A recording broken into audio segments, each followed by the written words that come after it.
कि बिस्तर किसी का हो उस पर लेटे कोई, नींद उसका वर्ण करेगी। बिस्तर किसी का हो उस पर लेटे कोई, नींद उसका वर्ण करेगी। भाषा भी बिस्तर है, किसी की हो उसे बोले कोई, भाव उसका वर्ण करेंगे। देखिए, हिंदी हमारी भाषा है तो हमें शर्माना नहीं चाहिए, बोलना चाहिए खुल के, क्योंकि हम देश दुनिया के फाइन डाइन होटल्स में खाना खा सकते हैं, लेकिन जब निवाला माँ खिलाती है तो हलक से उतरकर पेट तक और पेट से वो दिल तक जाता है। अब मैं अंकित को माइक पर बुलाऊंगा। आपने मुझे धैर्य से सुना, बहुत बहुत आभार। यहाँ आकर माइक थामता है तो उसकी जिम्मेदारी खत्म। अब जिम्मेदारी आपके हाथों में है, पतवार आपके हाथों में है, और आप अपनी जिम्मेदारी कैसे निभाएंगे?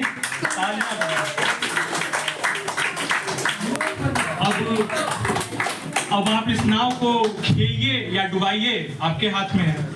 अब मैं अगले स्लॉट क्रमांक को माइक पर बुलाऊंगा, स्लॉट क्रमांक 11। यह है कि अंग्रेजी है वो लड़का जो हेलो पे रुक सजाता है। अंग्रेजी है वो लड़का जो हेलो पे रुक सजाता है, मगर हिंदी वो लड़की है जो घंटों बात करती है।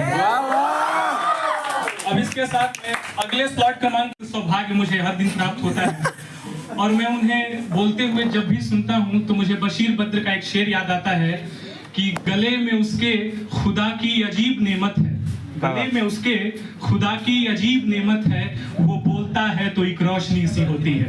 वाह वाह। इसके साथ मैं स्लॉट क्रमांक 16 को मंच पर बुलाऊंगा। चमन में इख्तिलाते रंगो बू से बात बनती है, हम ही हम हैं तो क्या हम हैं, तुम ही तुम हो तो क्या तुम हो। आगे बढ़ते हुए स्लॉट क्रमांक 5 को माइक पर बुलाना चाहूंगा। स्लॉट संख्या 5, जो वर्तमान समय में हिंदी की दशा और अवस्था को बड़ी ही कोमलता से टटोलती है और उसे परत दर परत खोलती चली जाती है। मैं आप सबका ध्यान चाहूंगा, सुनिएगा। कविता का शीर्षक है भांजी के टीथ। जी हाँ, भांजी के टीथ यानी दांत। कविता है, मेरी भांजी के लिए उसके दांत दांत नहीं टीथ है, सिर नहीं हेड है, नाक उसके लिए नोजू है और आंखें उसकी आईज हैं।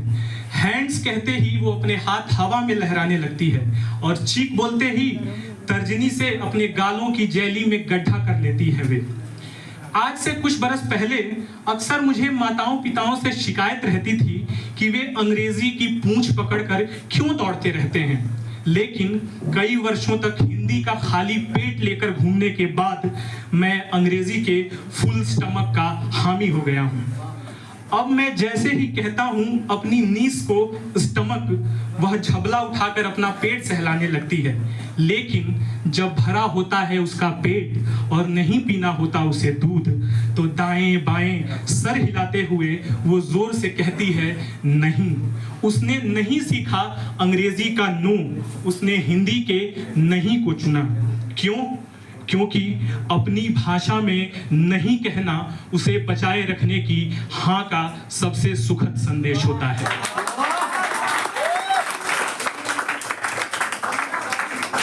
अब इसी के साथ कार्यक्रम की अंतिम कड़ी में मैं अंतिम प्रतिभागी स्लॉट क्रमांक 22 को माइक पर बुलाना चाहूंगा।